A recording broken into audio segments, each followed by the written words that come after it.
Assalamualaikum warahmatullahi wabarakatuh. Jumpa kembali dengan OCM Channel. Kali ini OCM akan bacakan sebuah artikel dari netralnews.com. Setuju dengan PAN, Ferdinand hanya loyalitas buta yang melihat Anies sukses. Soal kasus baru COVID-19, Ferdinand, Jakarta juaranya, gubernurnya presiden ke 2024. Ferdinand Hutahian, beruntunglah Indonesia, presidennya bukan Refli Harun. Setuju dengan PAN, Ferdinand hanya loyalitas buta yang melihat Anies sukses. Politisi Partai Demokrat Ferdinand Hutahian sepakat dengan pernyataan Ketua DPP PAN Saleh Pertaunan Dauli soal menurunnya elektabilitas Gubernur DKI Jakarta Anies Baswedan berdasarkan Survei Indikator Politik Indonesia atau IPI. Adapun Saleh menilai merosotnya elektabilitas Anies bisa jadi merupakan cerminan ketidakpuasan masyarakat terhadap kinerja mantan Menteri Pendidikan dan Kebudayaan itu, terutama dalam penanganan wabah virus corona atau COVID-19. Sudah benar ini, tulis Ferdinand di akun Twitternya Rabu 10 Juni 2020 dalam mengomentari artikel dari salah satu media online yang menulis pernyataan Saleh Daulay. Ferdinand menambahkan hanya loyalis Anies yang menganggap orang nomor satu di DKI itu sukses. Hanya para loyalitas butanya yang melihat Anies sukses. Tertawa. Tweet @Ferdinand Hean 3. Sebelumnya, Ketua DPP PAN Saleh Pertaunan Dauli mengomentari hasil survei indikator politik Indonesia pada Mei 2020 mengenai dampak pandemi COVID-19 terhadap sektor ekonomi dan politik. Dalam survei IPI, elektabilitas Anies merosot jika dibandingkan dengan survei pada Februari 2020 lalu. Salah menilai ada sejumlah faktor yang mengakibatkan elektabilitas Anies menurun. Salah satunya soal penanganan pandemi COVID-19 di Jakarta.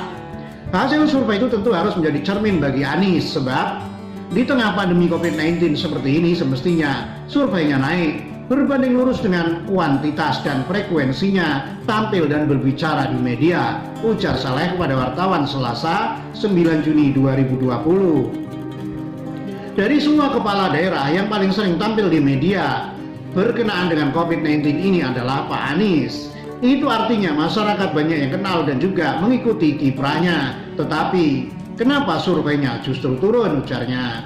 Saleh menambahkan masyarakat berharap banyak kepada Anies dalam penanganan wabah corona di ibu kota. Namun, lanjut anggota Komisi 9 DPR itu, pelayanan yang diberikan Pemprov DKI tidak maksimal sehingga hal tersebut berdampak kepada elektabilitas Anies. Masyarakat tentu saja berhak banyak kepada Anies Baswedan, mulai dari penyediaan fasilitas dan sarana kesehatan untuk menangani COVID-19, aturan-aturan terkait PSBB, dan terutama distribusi bantuan sosial. Bisa saja masyarakat tidak puas terhadap pelayanan yang diberikan selama COVID-19 ini, ungkap Saleh. Diketahui berdasarkan hasil survei IPI mengenai dampak wabah virus corona terhadap sektor ekonomi dan politik yang dirilis pada Minggu 7 Juni menunjukkan elektabilitas Anies Baswedan mengalami penurunan, sedangkan elektabilitas Gubernur Jawa Tengah Ganjar Pranowo dan Gubernur Jawa Barat Ridwan Kamil mengalami kenaikan. Survei tersebut dilakukan via wawancara sambungan telepon pada 16 sampai 18 Mei terhadap 1.200 responden yang dipilih secara acak dari kumpulan sampel acak survei tatap muka langsung yang digelar pada rentang Maret 2018 hingga Maret 2020 dengan asumsi metode simple random sampling.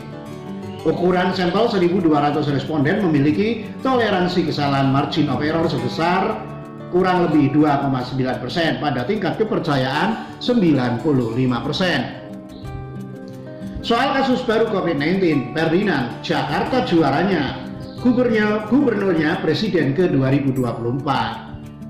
DKI Jakarta menjadi provinsi dengan jumlah kasus baru positif virus corona COVID-19 terbanyak di Indonesia pada Selasa 9 Juni.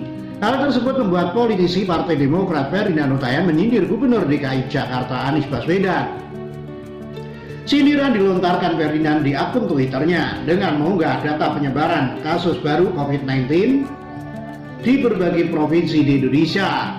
Jakarta juaranya, gubernurnya presiden ke 2024, sindir Ferdinand Yandika, Rabu 10 Juni.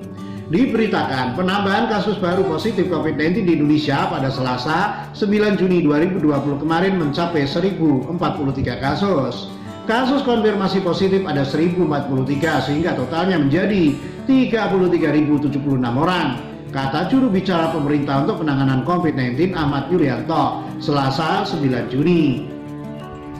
Dari angka itu, penambahan kasus baru COVID-19 terbanyak terjadi di DKI Jakarta dengan 232 kasus. Setelah itu disusul Jawa Timur dengan 220 kasus dan Sulawesi Selatan dengan 180 kasus baru.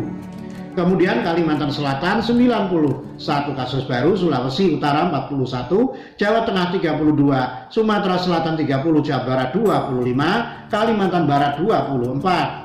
Sumatera Barat 19, Bangka Belitung 19, Papua 18, dan Kalimantan Tengah 18 kasus baru. Selanjutnya, Banten 15 kasus baru COVID-19, Bali 14, Kalimantan Timur 13, Sumatera Utara 11, NTB 8, Maluku 8, Gorontalo 5, Maluku Utara 4, Sulawesi Tenggara 4, Papua 4, Lampung 3, Yogyakarta 2, Riau 2, dan Kalimantan Utara 1 kasus baru COVID-19. Ferdinand Huta-Heian, beruntunglah Indonesia, presidennya bukan Refli Harun. Politikus Partai Demokrat Ferdinand Huta-Heian menyindir pakar hukum tata negara Refli Harun terkait obrolan dia dengan Ustadz Abdul Somad di kanal YouTube miliknya. Dalam obrolan tersebut keduanya sempat membahas tentang pecatan TNI bernama Ruslan Buton yang belum lama ini menulis surat terbuka agar Presiden RI Joko Widodo atau Jokowi mundur dari jabatannya. Terkait hal itu, Ferdinand mengatakan, untung Refli Harun tidak menjadi presiden Indonesia. Beruntunglah Indonesia, Bung Refli Harun tidak jadi presiden. Saya tidak bisa bayangkan jika ini terjadi. Dugaan saya istana akan disesaki oleh kelompok pecatan yang akan menjadikan istana sebagai tempat nongkrong, merancang hal-hal buruk seperti yang dilakukan Ruslan. Tulis Ferdinand Selasa 9 Juni. Sebelumnya, Refli Harun melakukan dialog dengan Ustadz Abdul Somad di kanal YouTube miliknya. Dalam bahasanya, ia sempat membahas tentang pecatan TNI bernama Ruslan Buton, yang belum lama ini menulis surat terbuka agar Presiden RI Joko Widodo mundur dari jabatannya. Pakar hukum tata negara Refli Harun mengatakan dirinya akan mengundang langsung Ruslan Buton untuk bertemu apabila dirinya menjadi Presiden Indonesia. Dikutip dari YouTube Refli Harun Sabtu 6 Juni, awalnya Ustadz Abdul Somad yang hadir sebagai narasumber kepada Refli. Ustadz Abdul Somad atau UAS menanyakan kepada Refli apa yang akan dilakukan terhadap Ruslan Buton apabila ia menjadi seorang presiden Indonesia. Kalau Bang Refli jadi presiden, apa yang Bang Refli lakukan terhadap Ruslan Buton? Tanya Ustadz Abdul Somad, seperti yang dikutip dari sosok.id. Luar biasa, pertanyaan berat sekali, sahut Refli. Mantan Komisaris Utama Pelindo I mengatakan dia akan mengundang Ruslan Buton untuk tatap muka dengannya. Saya undang Ruslan Buton biar dia ngomong di depan saya, mau apa dia, kata Refli sembari tertawa. Mendengar jawaban Refli, Ustadz Abdul Somad sontak tersenyum lebar. Mantap, timpal lelaki yang kerap disapa UAS. Daripada dia susah-susah undang Raja Ruslan Buton, balas Refli.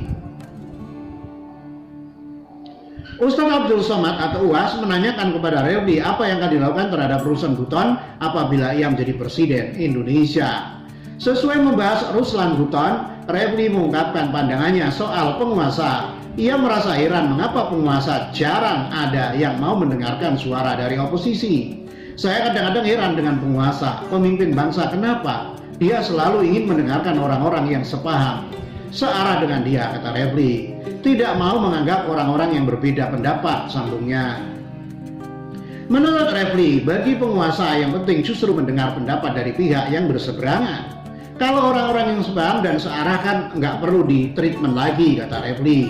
Harusnya kan yang perlu didengarkan adalah orang-orang yang berbeda pendapat. Refli lalu membahas sekilas soal pengalamannya berada di dalam lingkar pemerintahan. Berdasarkan pengalamannya tersebut, Refli menyimpulkan mereka yang memiliki pendapat berseberangan dengan pemerintah akan dipandang sebagai lawan.